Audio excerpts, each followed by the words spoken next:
So in this MetaMask tutorial video, I'll be showing you guys how to add MetaMask USD to your account or to your wallet here on MetaMask. Now, once the app is opened up, go to the bottom left and press on home.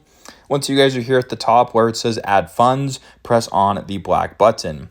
Once you're on this page right here, you can go ahead and select the token. Now, in this case, we want to add MetaMask USD or MUSD, and we'll select that one at the top. Now, once you're here, you can go ahead and type in the amount of MetaMask USD that you want to add to your wallet. So if you wanted to add 100, you leave it. If you wanted to add 500, type in the amount that you're looking for. You can go ahead and select 10, whatever the case may be. Once that is done, press on continue.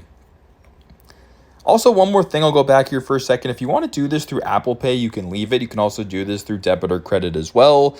Go ahead and press that. Once that is done, press continue. Then it'll bring you to this page right here where you have to go ahead and verify your identity by typing in your name, all that kind of stuff. And once that is done, go to the bottom, press continue, and then proceed this way with the process. So pretty simple, pretty straightforward. That is how to add MetaMask USD to your wallet on MetaMask. Thanks again for watching, and I hope this video helps.